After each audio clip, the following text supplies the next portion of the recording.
Hey y'all, welcome back to another episode of Just Josh in the Kitchen. And today we're going to make one of my favorite summertime treats of all time. It's going to be Rice Krispy treats with Fruity Pebbles in them. So to get started, we got to get about 5 tablespoons of butter melting in the pot. And I already got that melting because it takes a little bit. But got to get that good and melted. And then we're going to throw some marshmallows in there and get them melted as well. And I use these Food Line marshmallows, and I like them pretty good. You can use whatever kind of marshmallows you like. But make sure you get the little itty bitty ones. Otherwise, it'll take longer to meld. But I guess if you only got the big ones, that'll work too. But once this is good and melted, we're going to throw in the marshmallows. We've got to give it a few more seconds. And the next thing we're going to do is we're going to add some Rice Krispy treats. Rice Krispies. And then we're going to make with the Fruity Pebbles. And so I got these Rice Crisps from the Walmart. And I guess you could use actual Rice Krispies, but you know, I just got these ones.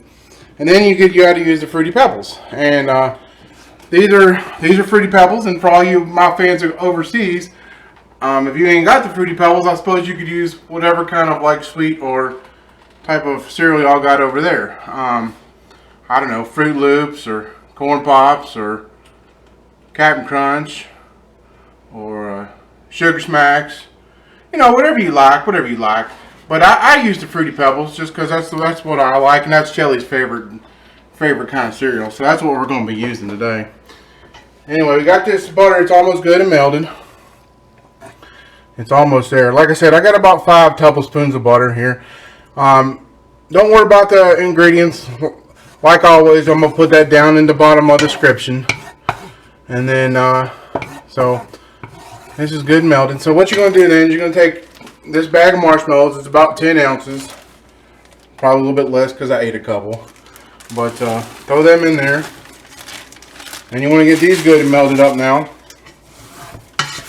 Basically, you just want to make sure these get good and melted. And they'll start getting congealed here. And you want a good amount of butter in there so that it doesn't stick all to the pan. So, and I guess marshmallows. I guess you could use that already melted marshmallow stuff that they put in fluffernutters, the marshmallow fluff. I suppose you could use that, but I figure just regular marshmallows is probably the best. Anyway, they're starting to melt up now. Let's see here. Give it a good. Just continue to stir. This is one of the best summertime treats since it's so easy to make and you don't have to spend too much time slaving over a hot stove. It's about 95 degrees outside right now, so you don't want to spend too much time on a hot stove. So you just want to, something real quick and whatnot. And this is coming together pretty good here. It'll start. You don't want to make it too hot either.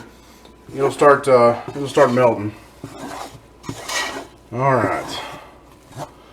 Let's give that a few more seconds just till it starts melting up. And we got a little bit of salt, about a 1/4 teaspoon of salt, and then we got a teaspoon of vanilla extract that we're going to do.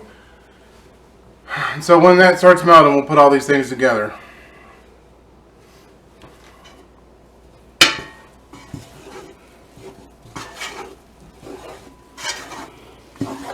Look at that good texture right there. It's almost to the point here. Probably back the next 30 seconds to a minute we'll be ready to throw our cereal in there.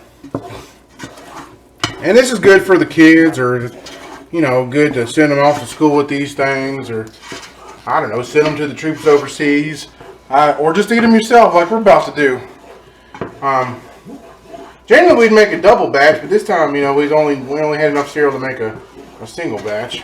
But generally we like to make so much of this stuff that we're eating on these things, quite a bit. But anyway, we're almost there. Like I said, just wait. You got to basically get it smooth, and it's almost smooth. You don't want to do it on very high heat. You want to do it on pretty medium heat, medium low.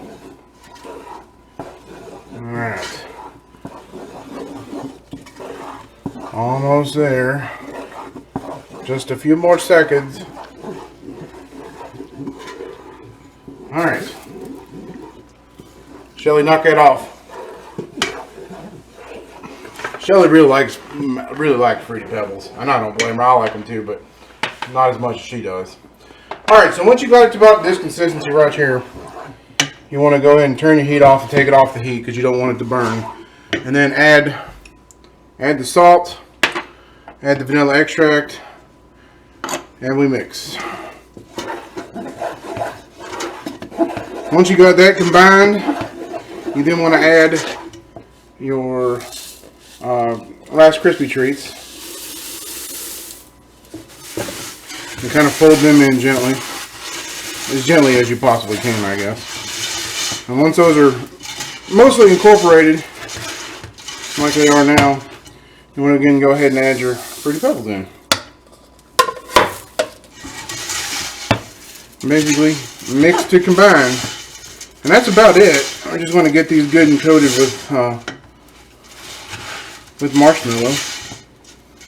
And before you do all this, of course, you want to make sure you have yourself a pan lined with parchment paper. I guess if you ain't got parchment paper, you could use wax paper or you could use aluminum foil coated with something, but I find that parchment paper works out the best. Well, it looks pretty good to me. I read some recipes that they say to hold off and add the marshmallows after you, or add half the marshmallows after you've already done the first batch, and we did that one time and it just didn't turn out real good. This is my way of doing it. Just add all the marshmallows all together and it gets better. But anyhow, but now we got this, and I'm gonna go get this already prepared pan. And don't that look good? Don't that look good? That looks good to me. Anyway, we got the pan all prepared. We got a little parchment paper in it.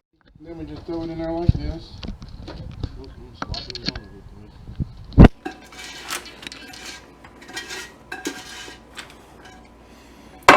And then kind of just moosh it around and spread it out. This is really messy.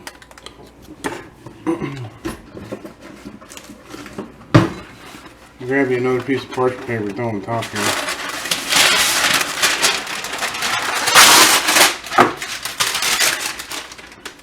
Basically, you got it all smushed out right there. It's really sticking to my spatula. And then just kind of press it down with another piece of parchment paper. Make sure you try to get it all in the nooks and crannies. I guess if you can't, you know you can't, but anyway, there you have it. Don't that look good? That right there is that's a good dessert, and it's cheap and it's easy. Anyhow, make sure you guys like my video, subscribe, and share it, and leave a comment, and we'll see you guys next week every every Sunday/Monday. Bye, y'all.